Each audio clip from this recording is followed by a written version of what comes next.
isn't it crazy that today we probably get to say Happy New Year because it's Happy, our first show for the year? happy. It is our first show. We have a little thing here. Welcome to our first live, Wee, everybody. woo, woo, first Everybody. live. We're excited to Yay. be here. We Yay. are. Well, I tell you, considering it's a first live, I think I've already done maybe 12 weddings for this year already. It's just been insane. Yeah, Oh, it has. sorry, just Yeah, got a it million has. emails. Yes, it's been crazy, but it hasn't been easy for people, Sarah, and that's why I really wanted to do a bit of an organic show today discussing how do you navigate your way through your wedding with this pandemic that just will not go away. It's just crazy, and I know that you've just been helping so many couples. You've just been helping so many couples, and I know how they are that they have you. Um, so yeah, it would be good if you can share some of your advice. And doesn't have the benefit of having you on their wedding day. Yeah, look, I think those couples that have their weddings booked through a local web with the twist and that I do at Misswood at Wallumbye, they get to have me there. So if you don't get that opportunity, you might not even live in this state or even in this country because we have followers from all over the world. So hi to everyone from all over the world. It's not as easy, but this is why I'm here to give as much advice as I could give. So Sarah, I don't know about you, but I thought this was all going to be gone this year. I truly thought at the end of 2021 that we just had a fresh start, didn't you? Yeah, I did. I was maybe I was hopeful more than wanting it to happen. I guess I was just yeah, it's just a lot for everyone, and especially for all the couples getting married. You know, it's and I don't know how they're coping with it, to be honest. Well, I think, weddings are stressful enough. Like you just talk to any couple, and it's already stressful without this. And the problem is, we don't sort of know what's coming in the future, but there are a few things that I do see not coming back, which is good. And number one, I don't see lockdowns coming back. I believe the government have woken up at last and realized that you just can't keep financially crippling people because that's as painful as physically getting sick with the virus itself. So, That's true. I'm based in New South Wales. I can't speak for places like Western Australia and Queensland. They're such wild cards, and South Australia too, for that matter. But I believe here we're fairly Mm. safe without lockdowns. Now, they did bring some restrictions back in to hospitality, but it didn't hit weddings, which is great. So, dancing is still allowed, singing is still allowed. They did bring in the density rule, which simply means one person per, I think it's 2 square meters at the moment. So if you are like me and you have an outdoor venue, you are very fortunate because a lot of that does not apply to us. It's that simple, which is fantastic. That's Now, very good. yeah. Now, as far as other restrictions, now when the pandemic first started, because nobody knew what we were up against, they really freaked out. And do you remember, Sarah? It was like, you can't have a food buffet and you can't have a lolly bar and you can't do all of these things. Well, that hasn't come back into play, and I don't really see that coming into play. So That's good. you can have a food buffet, but use your common sense. Like we have hand sanitizers everywhere. If your guests are really concerned, you can supply them each with their own personal set of tongs so that they can just, pick up food knowing that no one else has touched it. But if you have a hand sanitizer at your buffet table and every person, before they touch any implement, simply pops a little bit of hand sanitizer on, you have nothing to worry about. So if you've got Yeah. really freaked out guests, maybe you have a lot of elderly, maybe you have a lot of people that work in the nursing industry, frontline workers that are very concerned, well, give them all their own individual set of tongs that they take up to the table. So that's one bit of advice I can give. That's a And good idea. it is. And with lolly bars, I've decided and made the decision, and I think it's probably a good one, not to go back to just having the beautiful, big, colourful, bright, inviting lolly bar where everybody just used to, well, they're supposed to use tongs, but they probably used to dig their hands in. I feel that's probably not a good way to go, because you don't know when people have a few drinks that they forget and they're just plunging their hands in. So we do our lollies in little plastic cups. We fill them with all different types, and we put sealed plastic lids on. And we put them like on little cake stands and things, so they look really nice. And if someone wants them, they know they grab them and no one's touched them. And if they don't want to eat them at the wedding, they can throw them in their bag and eat the next day or on the way home. Yeah, that's it. Sorry, I just had a bit of feedback. It's all right. I was waiting for Sarah because she gets very excited about lollies, so I thought you'd be going, ooh. So I just had some feedback come through, and I'm like, oh my gosh, what happened? I have to click on something. Yeah, I think we have a little bit of delay, but it's not as bad. Yeah, we had a few little technical issues this morning. I don't know what's going on with technology these days when we do our lives, but it usually takes us half an hour to get to this point with whatever. So hopefully we've sorted. I don't know if we're getting messages up either, Sarah. I know, I can't see any coming through. So which guys, I'm suspecting. we're really sorry. We do if we think that we are missing. Yeah, I'm suspecting that there are messages coming up that we are quite possibly missing, which is a bit disappointing. I'm sorry if we're not getting messages. Yeah, maybe you can just send us an email or. Yeah, I was going to say, how about have a look on my phone and see if I can find any. Yeah, good idea, because I do know that we get a lot of people popping up with messages. Yeah. All right, so don't just say, I won't have a lolly bar, just get creative. Now, with your cake, we cut the cake and put it out on platters for people to help themselves. Once again, hand sanitizer, pick up the tongs or give the guests their own tongs. You can buy little plastic disposable. Oh, here we go. You can buy little plastic disposable ones from places like, I think Discount Party Supply, sometimes the Reject Shop. So everyone has their own. So Brett is getting married. Oh, Brett, you've got 2 sleeps to go. You must be so excited. Keep my dad away from the lolly bar. Don't worry, we'll fight your dad off away from the lolly bar. So there'll be some left for you, Brett. Don't you worry about that. So yes, Brett and Emily, they're getting married in 2 days. So they're getting married on Thursday, and they've been waiting for ages, and they've had to keep putting it off. And we've had a lot of regular chats just navigating through and trying to make decisions. So I feel like I know Brett and Emily very well. I'm sure you do. Over this time. It's just weddings. And I think that's the thing for so many people. I think the fact that past bride, and it's been said before, I was a bit of a bridezilla. I think the thing is that you plan everything for a specific date.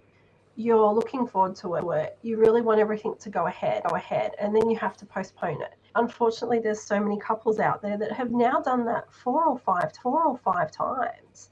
And I can understand their frustrations and everything. And I guess there's that next in the point of Brett to know you a bit better. So that would be nice. Yeah, and there's Emily. So that will be the future Mr. and Mrs. Lorimer we have joined with us. So they're very excited. We're very excited too, guys. We can't wait.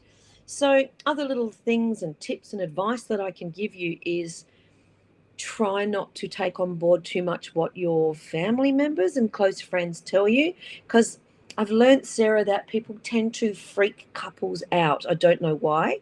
They get some sense of pleasure from it. I'm not sure what it is, but like, oh my God, what if you have to cancel? And what if you can't dance? And what if you can't? So I just usually tell people to tell them to go away, and we will work through it. So yes, there's singing. Yes, there's dancing. Unfortunately, what is happening now and what I see continuing into the near future is, for example, Emily and Brett, they've confirmed their guest list.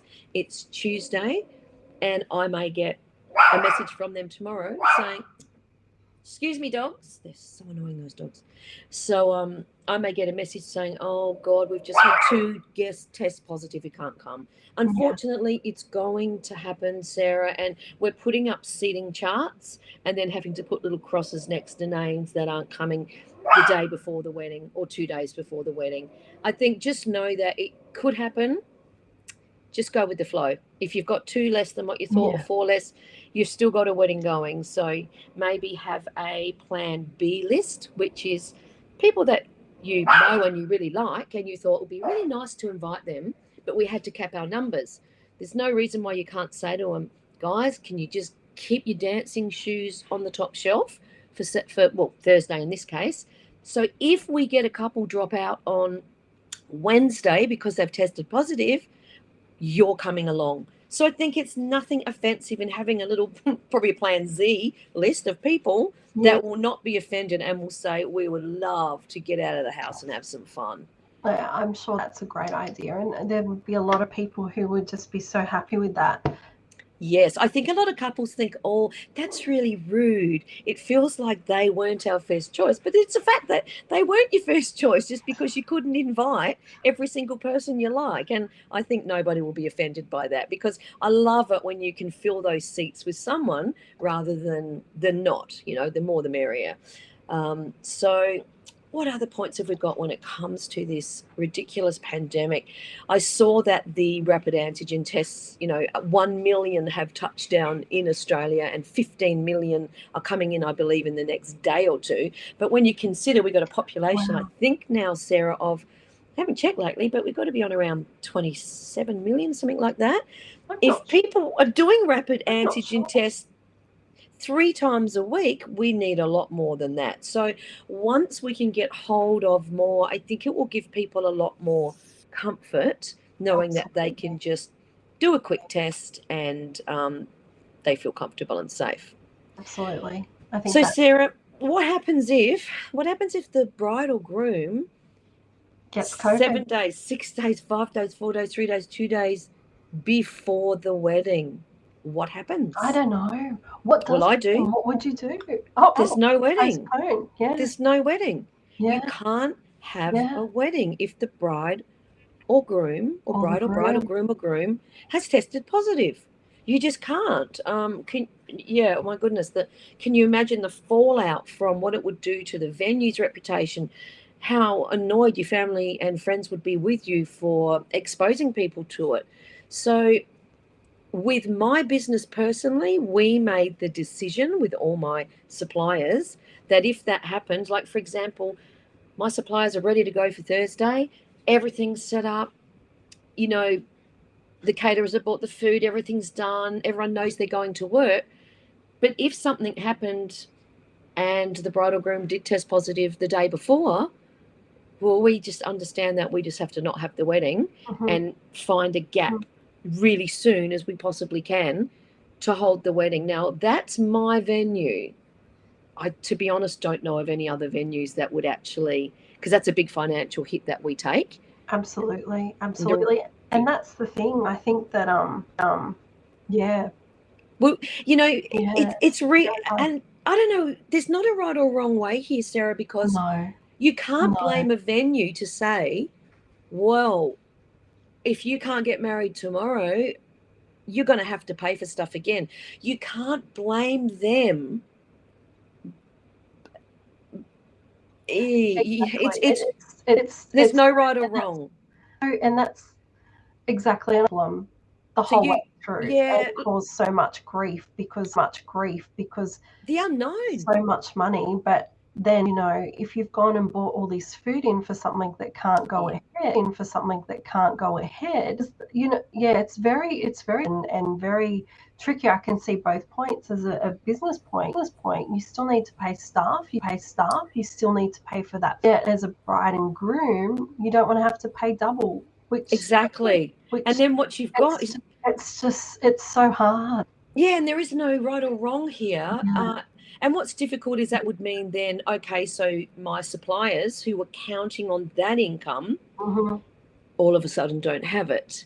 Yes, they'll get it again the next one, or vice versa if they've already been paid. So I'm fortunate in my situation that I have control over all of my suppliers. We're all a team and we agreed to work through this together, hoping that it never, ever happens that close to the wedding. But if it does, that's us. Now, if your venue says, well, I'm sorry, we can't now refund you, you'll have to pay for your wedding again.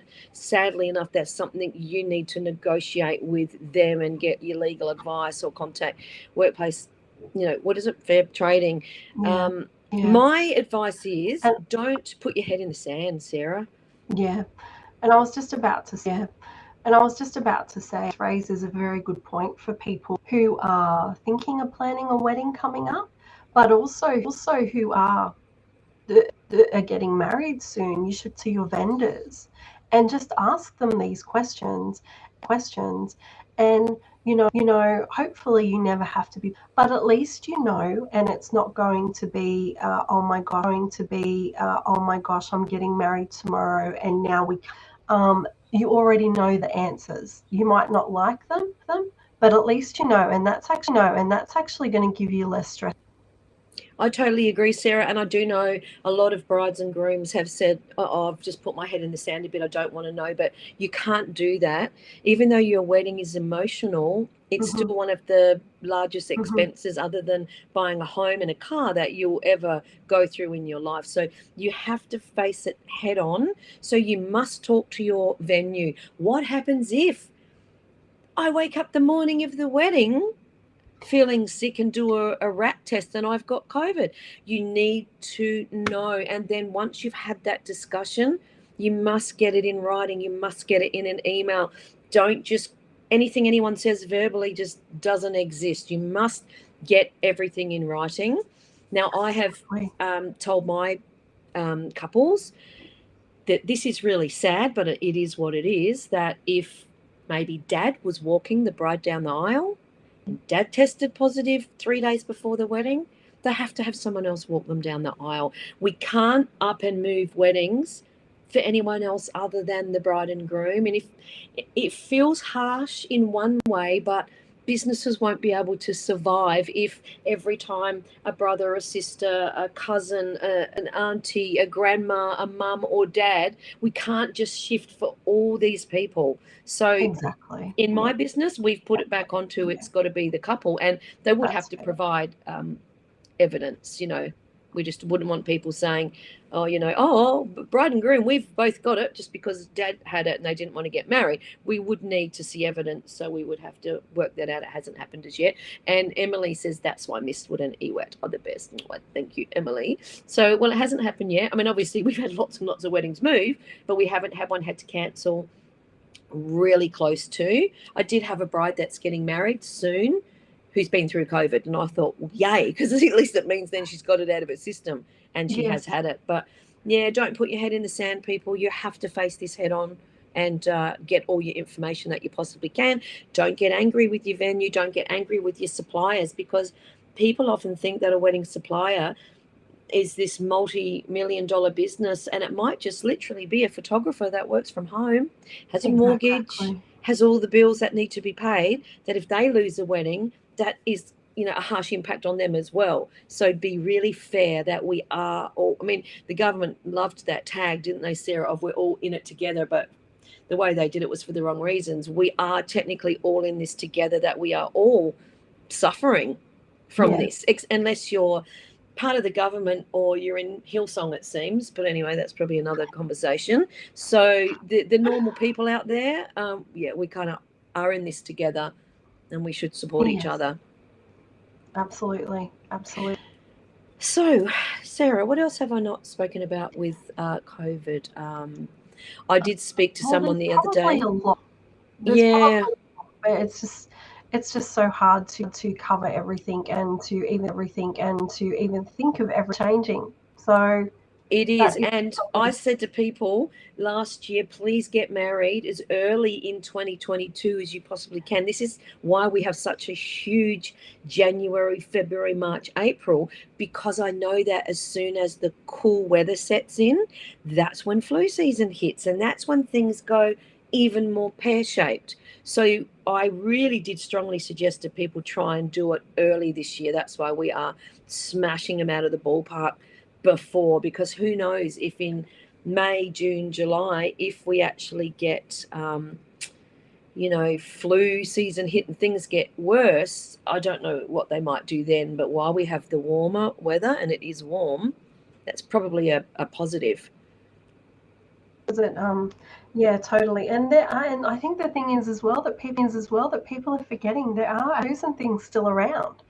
It's not just all COVID, and I think that's also why that's also why a lack of rat tests, because you have the symptoms, you want to do the right thing, you do a rat test and it's negative, and then you think okay, then you might not be getting better, and you do another one and it's negative.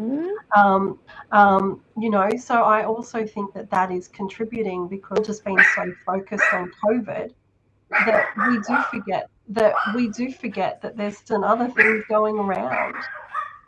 Can you hear my annoying dogs? I can hear your dogs. It's because we've got they're actually doing a development across the road from my house. Really thrilled about that. So there's a huge big team of surveyors, all out there. I had a meeting with them this morning just to sort of ask a few questions, and the dogs are going nuts. So keep walking, people. Just keep going, and you should see it. My goodness. And they all got high-vis vests on. Oh, so God. Yeah, they're quite a presence out the front of this sleepy little road. Now, Sarah, back when the pandemic first started, I did write my second book, which was How to Get Married During a Pandemic. Now, we still do have that. That's in a downloadable PDF version that anybody who would like that, maybe if they drop an email, Sarah, I'm more than happy just to send that to them to help them out wherever you are in the world. It's a very helpful document, but I did do it back when things were at the height, back when we couldn't have buffet, we had to plate up food, when things were, we couldn't dance, we couldn't throw the bouquet, we couldn't do anything, and I came up with ways to get around it. So this book is the pointy end of it. If you're in a place where you've got everything thrown at you, it's going to help you. And if we're just pretty chilled like now, it's still a good read, and I think people can pick up a few good tips from it. You remember back when it first started, they wouldn't even let us have wishing wells to put money in. Do you remember that? No, that's crazy. Yeah, they said that couples had to give their bank details to their guests for deposits.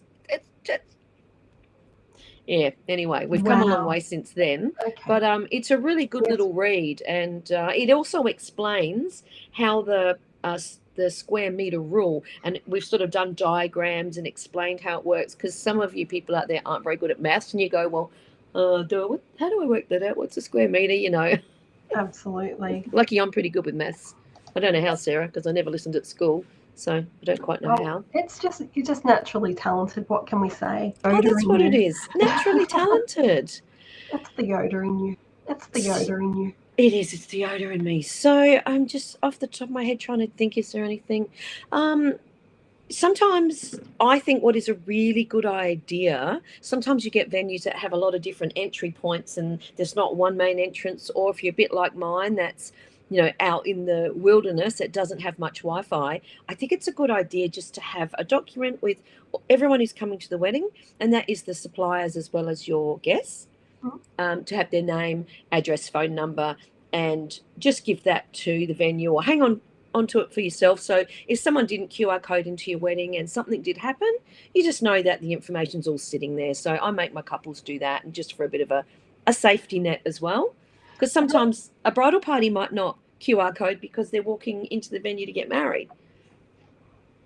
Exactly. And that's a really good idea, because you turn up in traditional weddings anyway, not your venue, because it is a bit different, but you usually you just show up in your car to your ceremony location. Yep. And honestly, the last thing on your mind in that moment. So I think it is a great idea. It is a great idea to have all that information to the venue, and you've got it there. So if you do hear of anybody, if you do catching COVID, then you can let people know right away, as well as New South Wales Health. So absolutely, I think that's the best thing to do. I think too, Sarah, you're well within your rights to ask your venue what their cleaning procedure is. I've always been really diligent with, but way before COVID, we've always cleaned the venue using hospital grade disinfectant, diluted to the right strength in spray bottles. We've always used, I think I keep Glen 20 in business. We've always done that, but we just do it even more now. And before a wedding, every single surface that anyone may touch anywhere, I even think about in their craziest drunken antics hanging from a pole. We spray down every single thing with a disinfectant spray, which is guaranteed to kill the SARS COVID. Yes. To whatever they call it, virus. We also regularly throughout the wedding, constantly cleaning, wiping down anywhere where people are like touching a lot. We have over 30 containers of hand sanitizer everywhere you go in the venue. The bathrooms have spray, so if you want, you can grab your Glen 20, spray it across the toilet seat, spray it on the tap that you're going to turn, spray it on the door handle. We are really, really diligent, but that's us. You don't know how diligent your venue is. That's a really good idea. I think that could even be something that people add to their emergency kit. Throw in 20 to pop in the bathroom. That's a really smart idea. Yeah, and they do have really nice fragrance ones now. They've got like a wild berry, and there's other brands as well that you can pick a nice fragrance if you don't sort of like the eucalyptus and that type of smell. We supply all of that, but I know many venues don't. But if not, yeah, why not throw half a dozen cans in just to pop around the venue? I also believe it's a psychological way of your guests feeling safe, so they can relax and let their hair down and have a good time, because they know they've seen the staff spraying and cleaning, and that they just know that the venue is being, well looked after. Yeah, that's a good point too, because we all know that unfortunately it's been hard to look forward to a lot of things lately. So actually go to a wedding and just enjoy it and be in the moment and just forget about all the other things happened and just really be there. That's a lovely thing. Yeah, and you talk about mental health issues during the pandemic, and they're very real. I don't really like the term mental health. I just think it causes a bit of anxiety. And anxiety and stress kind of gets turned into depression. I just think people feel a little bit down. They haven't had a lot of joy and fun in their lives. So when they come to a wedding, maybe if they're there for 5 or 6 hours, I see how they leave. And they're people that just have got maybe some positivity back in life. They've laughed, they've had fun. There is so much positivity in weddings when, times are tough and, things are hard, like they have been for a long, long time. Yeah, that's a really good point. And I think that maybe we should wrap that up on that number wedding, because we're hitting on the 30-minute mark. And I think that do you think? I lost that last thing you asked, sorry. I said, what do you put up here? Because we're not getting many questions. We're just intrigued by everything that you're saying. Okay. Yeah, so we get a little bit of, I'm trying to read your lips as you're talking a little bit there. What we do tend to find is, hello, Bethany. And sometimes we do appreciate people are at work or they're busy with kids or doing things, and we often get bombarded with questions afterwards. So Bethany says, best Yoda of weddings and venue for a pandemic wedding. Oh, thank you, darling. Yeah. And as people walk in the door, I feel like they actually wouldn't even know there's a pandemic on, other than just the standard, there's sanitizers, and, that's just the norm. And that's what we like. We don't want people to think they're just, when they walk in, we want them to escape from it all. But we are on 140 acres of just fresh country air. So I do feel for those people who have weddings booked in indoor venues that have no windows and rely on nothing but recirculated air. I really do feel for that. And Sarah, another thing I did want to mention was, if you have a guest that is just terrified of catching COVID, and it's okay, the media's done a really good job of scaring the hell out of people. If someone is really frightened to come, just ask them not to come, because they'll make everyone feel really on edge and uncomfortable. And you don't want people there on the wedding day doing that. Just say, I really appreciate that. If it's not making you feel comfortable, it's okay not to come. You're better off to invite someone that would love to be there than someone that, and what we've seen it where people literally, you don't have to wear masks at our venue, but I see people there with masks sitting 10 meters away from everyone, and I think everyone sort of starts looking at them a bit weird. And in a way, I feel like saying, why don't you just go home? I think it's better. So if someone really feels that way, you're better off to say it's okay. You won't think anything less of them. Just don't come. Exactly. And That's I okay. think that that's the thing. You know, everyone has their own fears, and that's okay. And I think that as long as that your guests are honest about it, you're not going to offend us about it, and you come from a place of kindness, because you're writing because they don't want that for you. And if you know, I just think that what you said there, that just makes sense. Yeah, and you, I think, nailed it when you said just be honest. If you have invited someone to your wedding, they're there because you feel a very close connection. You should be able to be honest. And it's like Nana, and you can't blame Nana if she's in her 80s and she's got a weak immune system for going, I've dreamed of your wedding since you were born, but I'm scared I might get sick and die. You have to say, Nana, I'd rather you didn't come because I would never forgive myself if you got sick from my wedding and died. So there has to be a lot of understanding and real communication with people, and it's got to come from a place of kindness. I've heard couples say to me, oh, well, if they don't want to come because of COVID, that's fine. I won't speak to them again. And I think, oh, well, no. Don't do that. Don't do that. Everyone is entitled to feel how they feel about this. Now, I'll give you a little example. It's good to see the pandemic from different sides. And my sister's a nurse. Absolutely. And when it first hit, and I just knew nothing about it. I didn't know what was going on. I didn't know what to do. I didn't know. Remember they were saying that, you know, it lives on a surface for 9 hours. And I was thinking, God, am I going to go into Coles and touch something 9 hours later and, you know, die? And my sister, I said, can you talk to me from a nurse's perspective?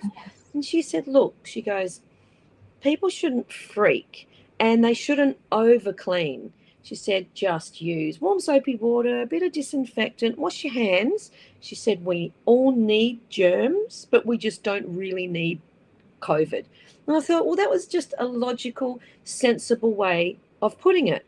But since then, my sister has had, you know, some health issues, and she's had surgeries, which has now placed her in a category of immunocompromised, which there are people out there that through different surgeries have very, very poor immune systems.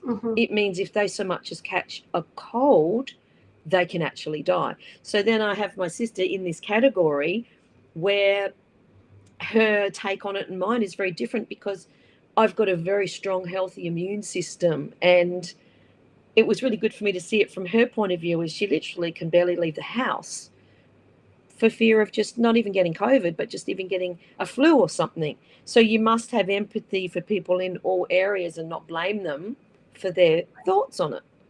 Yeah, no, I agree with that completely. I agree. And so see what Bethany said, everyone is still raving about our wedding from an escape from COVID for the night. Isn't that lovely? Bethany? Yeah, that's good. Do you know, I think what you want, and Sarah, you would know from your wedding, you want everybody to go away and say, that was the best wedding I've ever been to. Every couple wants their wedding to be the best wedding anyone's ever been to. And I know that's what our guests always say. That was the best wedding you've ever been to. And that means the bride and groom go, well, we spent a fortune, but it was worth it. Imagine if they said it was crap, you'd be like, why did we waste all that money? That's a very good point. Very good point there. Very good. So, Sarah, have we sort of capped on? I think we've done a really good overview of what's happening. I think we're live soon, and we'll do that on Instagram, so then we can reach out to all our Instagram peeps there. But what we'll do is we'll let our Facebook friends know, so because we'll probably cover some other things there, because like you said earlier, not everyone can get on it this time, and so we'll probably answer them a bit later on. Yeah, I get that. So I think if I'm going to just do an overview and then we'll be a sayonara over and out, is don't not get married because of it. Don't think, I'll wait till next year because it might be better. I just think just plan your wedding for when you want to plan your wedding. However, be a little bit mindful of wintry months, because they're just the only months that I think governments could get a little tighter with restrictions because of colds and flu. Mm-hmm. Communicate very strongly with every single supplier, your venue, your caterer, your photographer, your videographer, your florist, your cake maker, stylist, hair and makeup, everyone, and get it in writing. Then once you look at it all, if you just don't feel comfortable moving ahead because these people just can't give you the safety net you feel you need, you might have to just pause and rethink and regroup. If they can give you something that makes you feel comfortable, just go ahead and stop watching the news all the time and just, plan and enjoy. We've got to, I think people are so scared of dying that they've actually forgotten how to live. Living. Yeah, that's very true. You've got to get on with life.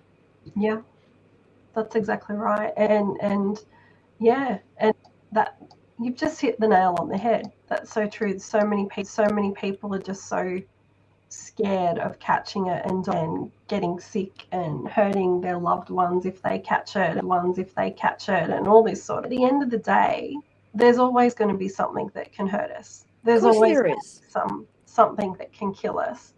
And would you really want to spend your last few days on earth living in fear, or would you actually like to be enjoying yourself and surrounded by your loved ones? Yeah. So that whole fear thing's very real, isn't it? Exactly. And we need stuff to look for. To. Yep. I think that's why so many people said at the moment, because there's nothing to look forward to. No, it's like, let's plan a trip away. Oh, we don't know what the restrictions are going to be at that exactly point. And will we lose our deposits? And so it's just so difficult for people to do that. And you do need things to look forward to. Like Nick and I had this conversation last night. We most years would just go up to Queensland. I used to live up there. I just love Queensland, and we aren't game because they're just, you never know what they're going to do up there. So we were just saying, look, let's find a window in the next few months and let's find a few days and just book a little holiday house somewhere, because you just need that something to look forward to. And Absolutely. Everyone's living in fear, but that's propaganda that's spread by the media and the government. Is if you can keep the population in fear, you can control them, because people that aren't living their lives in fear can't be controlled. And this is why I think that's why they think of hippies, as in Byron Bay, free-spirited people, are very dangerous to a government, because you can't control free-spirited people because they love life and they're not afraid. So everyone is being kept in fear. So my advice to the public is open your eyes a little bit.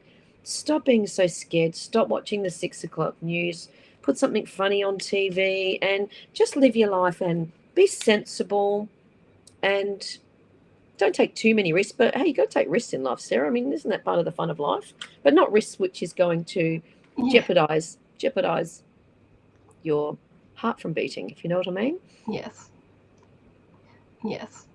So Yoda and Baby Yoda say be more free-spirited. Yeah, and I think I need to listen to that advice as well. Yeah, I wish the government would simply, I just wish they would work on prevention rather than let's, wait for everyone to get it. Let's talk about how to make your body healthier so you don't get it. Because if you've got a good, strong immune system, exactly, Sarah, you might have COVID and I could lick your face. And if I've got a strong immune system, it doesn't mean I'm going to get it. And if I do get it, I might only have a little sniffle and might be fine. So I wish they would just preach. Like, do you know that during the pandemic, fast food is one of the biggest businesses there is. So it means we're in the most serious health pandemic of our lives. People are eating more junk food. They're drinking more alcohol. They're smoking more cigarettes. Wouldn't it be better just to really say to people, eat healthy, get good rest, look after your mental health? I mean, I just don't get it. That's what I do. Like, Nick and I gave up the booze nearly a year ago now. Oh, it's so boring. Not really. It was a bit boring. But we did it deliberately. We did it. We eat healthy. We get lots of sleep. We make sure we have lots of laughs and we just enjoy life. because that's what you need, is prevention. We need to look after our health. Yes, and I think that's very nice there, that's for sure. Yes. Yes. Well, I think on that note, with good health, we will send you all Yes. some air kisses. So with good health, and we are going to really try to do a couple of quickies of these a week. It's just been difficult with doing so many weddings, but this is so important to get this information out to people that Sarah, it's we just have to find the time. I think it's priority, it's urgent, and nobody in the wedding industry is actually talking about it. They don't really want to talk about it, but I want to talk about it and open up a dialogue. It's here. Let's face it. Let's deal with it. And if you've got a problem, hopefully I can give you the solution. And if not, we can brainstorm. Yes, and there's not too many solutions I can't come up with. So, there's not too much I haven't heard. Yeah. So I thought I'd just bring Yoda's been really lonely because we used to do our filming sessions regularly. So I think he's feeling a little bit like he's not getting the love from the people like he used to. So Awesome. So I'm just popping up on screen now your Instagram handle. So as now, we will be going live on Instagram very soon. Can't give you a definite, but it will be very soon, and we'll be talking about this again, and we'll be that come through in the meantime on that live. So be sure to go over there and follow Sue. Yes, and send an email, and we will send you your free PDF downloadable book, How to Hold a Wedding During a Pandemic. I think you'll find it really interesting reading. So we'll send you that. And if you've got a question, let us know. Absolutely. And we'll answer it. And that's the email. yoda@weddings@gmail.com. You're like a parrot. I'm like a Yoda pirate. You are. I'm a Yoda pirate. See, I've got a parrot on my shoulder. Awesome. Guys, well, I'm going to call it. Let's call it a day. We're calling it. We'll chat with you all soon. Okay. All right. Bye. Bye from Yoda and bye from Yoda.